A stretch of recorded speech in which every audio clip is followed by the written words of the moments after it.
Olá, boa noite. Eu sou o William Galvão e começa agora o Jornal da Justiça desta segunda-feira, 5 de fevereiro. Em solenidade de abertura do ano legislativo, o vice-presidente do Supremo, ministro Edson Fachin, destaca a harmonia entre os poderes e papel do Congresso como representante da vontade popular. Este é um dos destaques de hoje e você acompanha também nesta edição. Plenário virtual do STF já formou maioria para condenar mais 29 pessoas pelos atos do dia 8 de janeiro.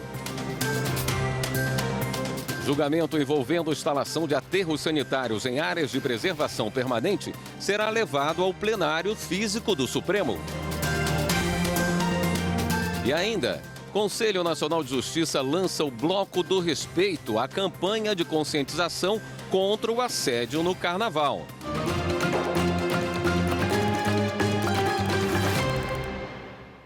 O vice-presidente do Supremo Tribunal Federal, ministro Edson Fachin, participou da abertura do ano legislativo. Ele entregou ao Congresso Nacional os relatórios de atividade da Corte e leu a mensagem do Judiciário, que destacou o papel dos três poderes na condução do país. Não é o Judiciário quem reflete a rica pluralidade e diversidade de interesses que compõem o país. Não é o Judiciário quem sozinho faz os nossos compromissos, mesmo o mais fundamental. O papel do Judiciário é mais singelo, ainda que não menos relevante: zelar pela verdade dos compromissos aqui firmados, a começar pela nossa Constituição. Não podemos, como juízes, carregar nossas paixões, nem deixar de ouvir as partes. Nos momentos mais sombrios desse país, sempre estiveram os membros desta Casa à altura do seu desafio histórico. À luz de sua memória, Vossas Excelências continuarão a edificar o equilíbrio possível para os problemas de hoje. E não é tarefa simples a de conciliar desenvolvimento econômico com sustentabilidade ambiental, segurança pública com respeito aos direitos humanos, realização de direitos urgentes de uma população carente com a prudência fiscal. Mas não podemos tratar esses problemas apenas como peças em uma ação judicial. Ao Judiciário, o que é do direito; ao Legislativo, o que é do Parlamento; ao Poder Executivo, o que toca à administração pública. O Supremo Tribunal Federal já tem maioria para condenar mais 29 pessoas pelos atos antidemocráticos de 8 de janeiro. Os réus foram denunciados por 5 crimes: abolição violenta do Estado Democrático de Direito, golpe de Estado, associação criminosa armada, dano qualificado e deterioração do patrimônio tombado. O julgamento no plenário virtual termina no fim da noite de hoje. Até agora, o STF já condenou outras 30 pessoas. Também em plenário virtual, os ministros julgam a ação que questiona a norma do Estado do Tocantins, que criou uma cobrança para custear fundo estadual de transporte. O relator é o ministro Luiz Fux. Repórter Marta Ferreira explica o que está em discussão. A lei em questão é de 2019 e criou o Fundo Estadual de Transporte com a finalidade de promover a manutenção de obras, serviços de infraestrutura em pavimentação e a implantação de rodovias estaduais. A Associação Brasileira dos Produtores de Soja questiona dispositivos dessa lei que impõe aos produtores do estado o pagamento de 0,2% sobre o valor das operações de saídas interestaduais para custear o Fundo Estadual de Transporte. A associação argumenta que a cobrança é compulsória e que o não pagamento gera as mesmas penalidades aplicadas no caso do não recolhimento do Imposto sobre Circulação de Mercadorias e Serviços, o ICMS. Ainda segundo a entidade, a medida prejudica os produtores do estado em comparação aos de outros estados e aumentaria o custo de produção, causando também perda de competitividade no mercado externo. A ação está em julgamento no plenário virtual. O relator é o ministro Luiz Fux, que aceitou o pedido da associação e julgou os dispositivos inconstitucionais.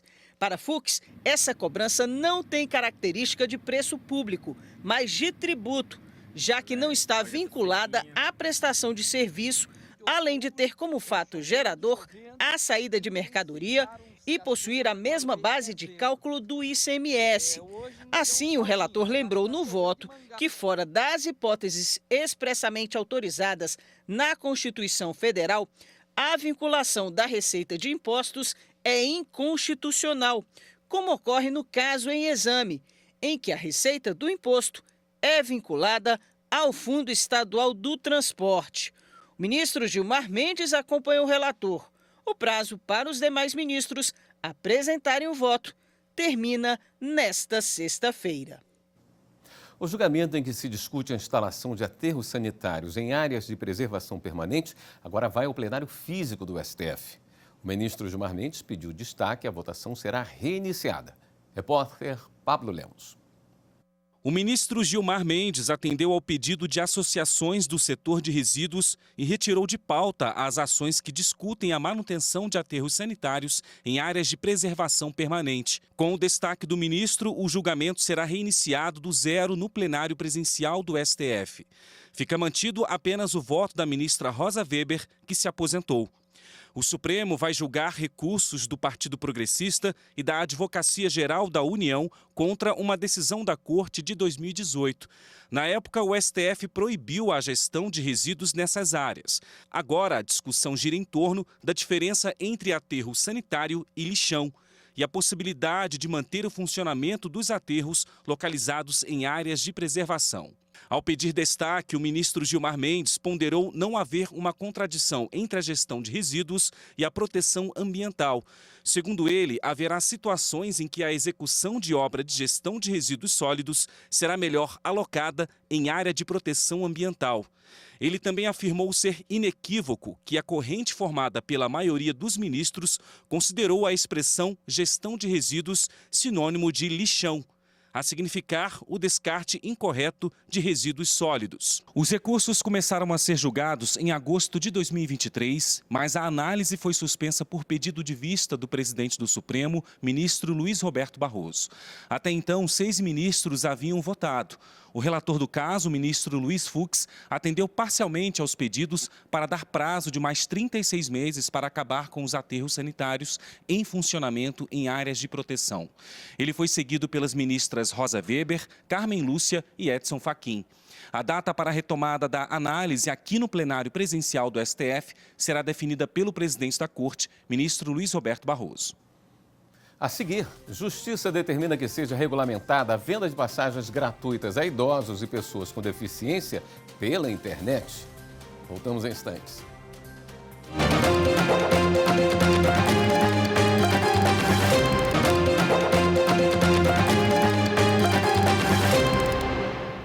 Daniel Alves, acusado de agressão sexual, começou a ser julgado hoje pela Justiça espanhola. O jogador chegou a pedir suspensão do julgamento, alegando violação de direitos, mas conseguiu apenas a condição de ser o último a depor, o que deve ocorrer na próxima quarta-feira. Daniel Alves, que está em prisão preventiva há mais de um ano, acompanhou a audiência no tribunal em Barcelona. A expectativa é que 22 testemunhas sejam ouvidas amanhã. Se for condenado, ele pode pegar até 9 anos de prisão. E aqui no Brasil, a Justiça marcou para o dia 18 de março o júri popular de 7 acusados de envolvimento na morte do jogador Daniel Correia Freitas. O corpo de Daniel foi encontrado parcialmente degolado em outubro de 2018 em São José dos Pinhais, região metropolitana de Curitiba. A Justiça definiu um prazo de 5 dias para intimação dos envolvidos. A 5ª Turma do Superior Tribunal de Justiça decidiu que o acordo de não persecução penal não gera reconhecimento de bom comportamento para reabilitação criminal. Quem explica é o repórter Rafael Porfírio. No caso analisado pelo colegiado, um homem foi condenado por crime contra a ordem tributária, tendo finalizado o cumprimento da pena em abril de 2018.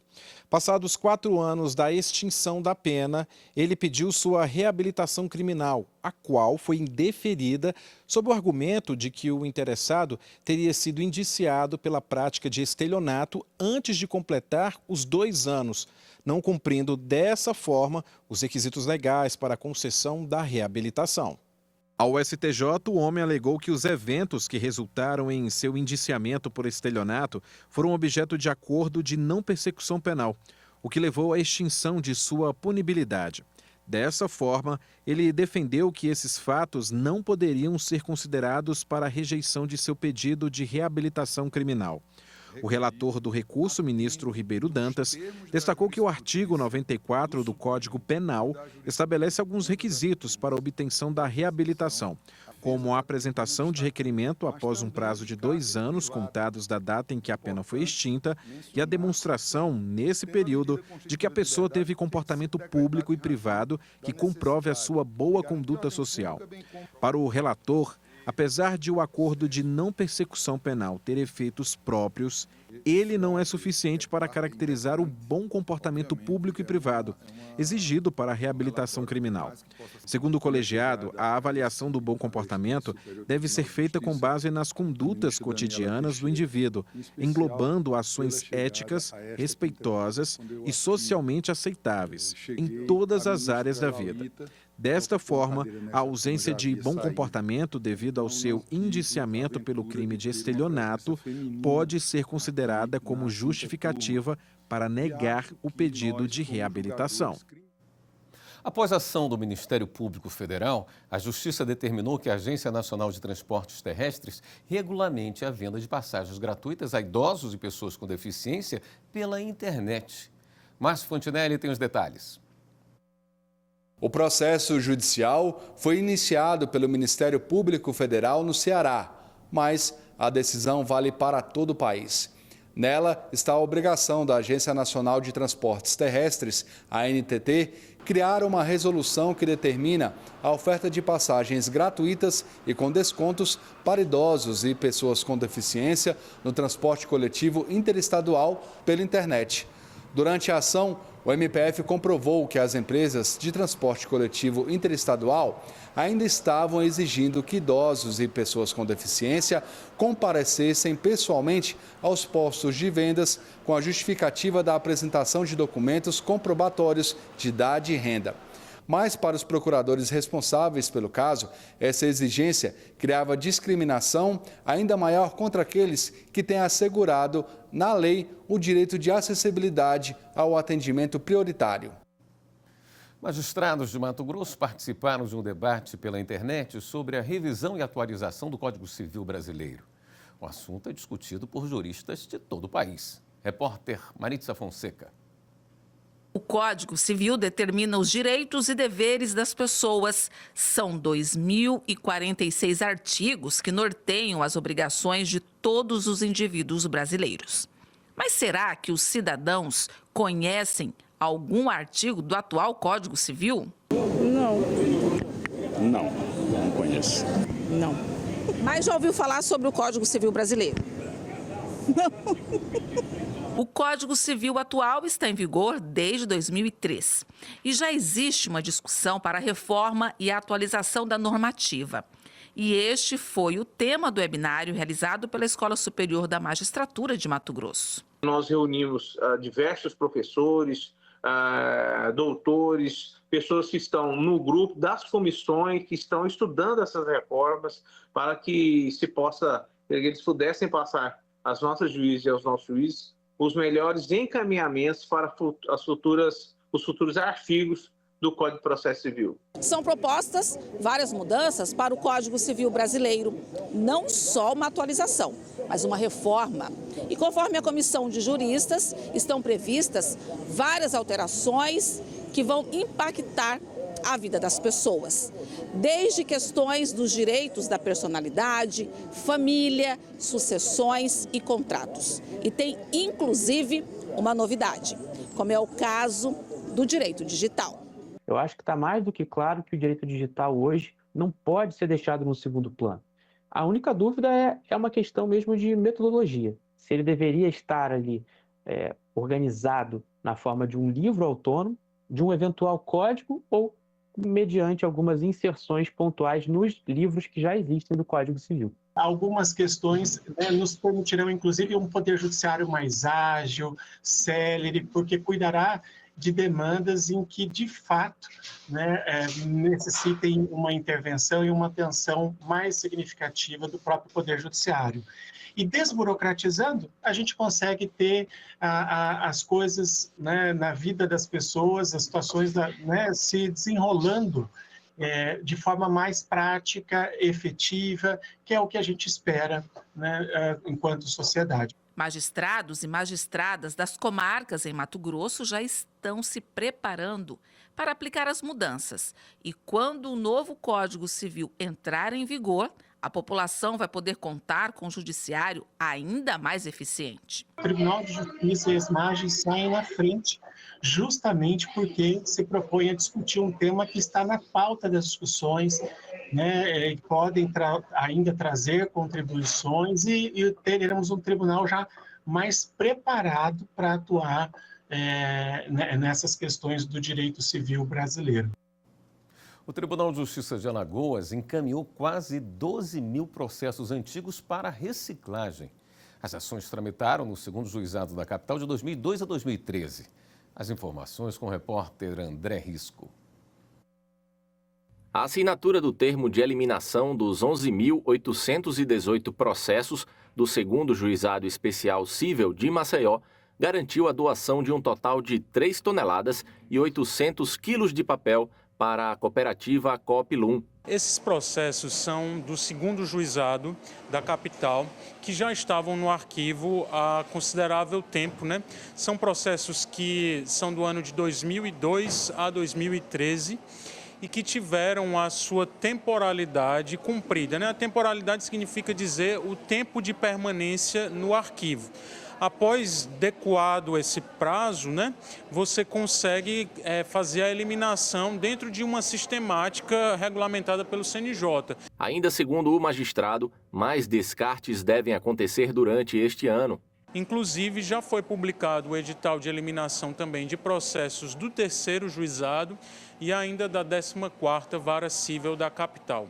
O juiz Claudemiro Avelino, que também é historiador, lembrou que foi realizado todo um trabalho de pesquisa histórica nesse lote de processos e que nada relevante foi encontrado. Efetivamente, o material produzido na vida forense não pode ser descartado até que a Comissão de Gestão Documental faça a avaliação e publique os editais necessários e possa, enfim, fazer o descarte. Esse material que está sendo descartado, efetivamente, não tem serventia nem para a memória nem para a história. Só estava ocupando espaço. Todo esse material que está sendo descartado hoje e entregue à cooperativa vai ajudar cerca de 34 famílias que estão trabalhando lá. Para a quantidade de famílias que a cooperativa representa, isso é de grande ajuda, porque isso vai ser revertido em dinheiro para ser dividido entre todas as famílias que a cooperativa faz a colaboração dentro da cooperativa. O tribunal a gente tem uma parceria semanalmente que a gente já faz toda a coleta de todos os resíduos recicláveis e essa coleta é sempre de grande ajuda para os cooperados. O presidente Fernando Tourinho afirmou que esse descarte representa a preocupação do TJ com a gestão de documentos e com a questão social. Eu acho que é muito importante, tanto para o tribunal como para a cooperativa. Todos nós estamos ganhando. Na verdade, o tribunal ele precisa eliminar esse acervo que ele tem, que não está servindo mais para muita coisa. E a cooperativa que vai trabalhar, reciclar ele para poder fazer algo melhor. No próximo bloco, a gente fala sobre as celebrações pelos 150 anos do Tribunal de Justiça de Minas Gerais. Até já!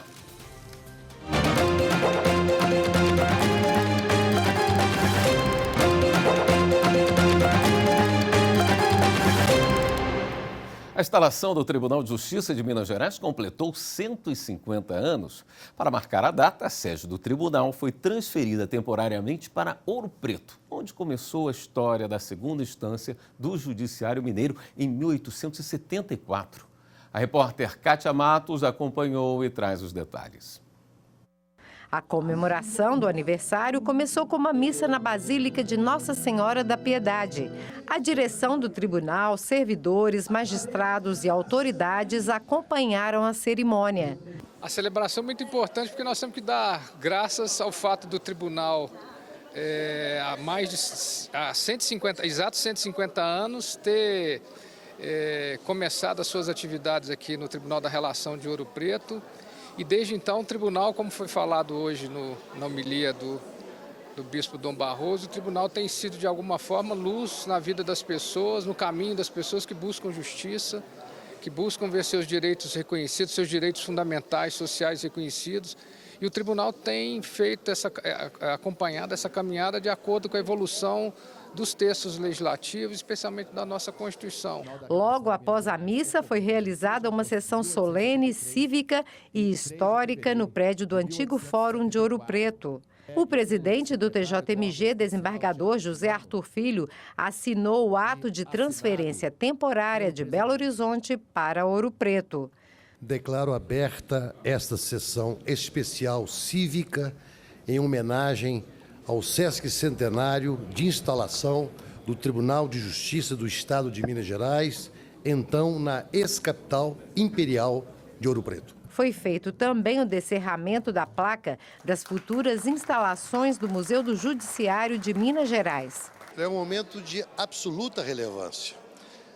Estamos aqui comemorando os 150 anos do Tribunal de Justiça e comemorando o retorno ao patrimônio do Tribunal do prédio onde foi instalado o Tribunal da Relação, em 1873. Então é um momento mágico, altamente simbólico, né, que reúne a figura do presidente do Tribunal de Justiça, o Tribunal de Justiça, o governo de Minas, em torno de um prédio espetacular onde foi o Tribunal da Relação. É o presente, revisitando a história com muita alegria e com muito prazer.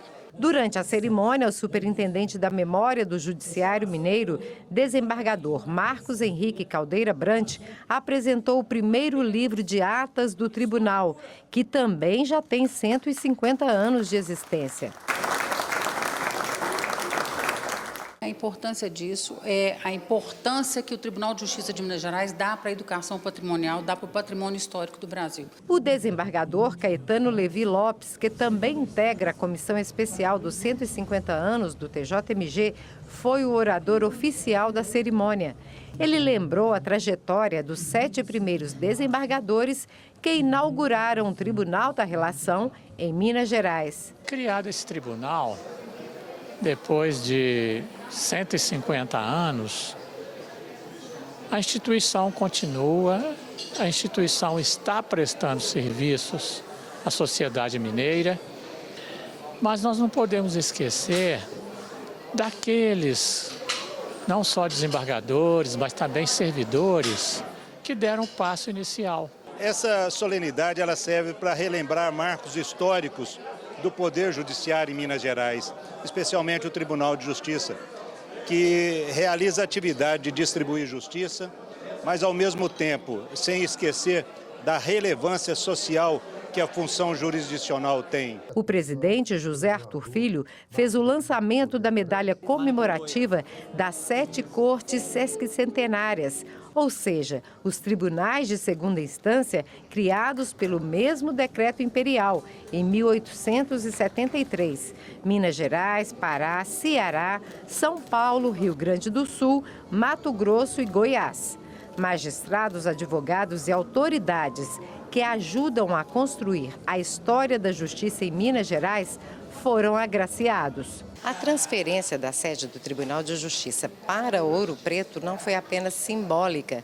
2 sessões de julgamento que seriam em Belo Horizonte foram realizadas aqui, no antigo Fórum de Ouro Preto. Foram 2 julgamentos, um da primeira Câmara Civil e outro da primeira Câmara Criminal. A sustentação oral dos advogados foi realizada no púlpito centenário do antigo fórum. Essa transferência é uma, digamos assim, uma formalidade. O tribunal continua com atividade ininterrupta desde há 150 anos. Ele continua funcionando.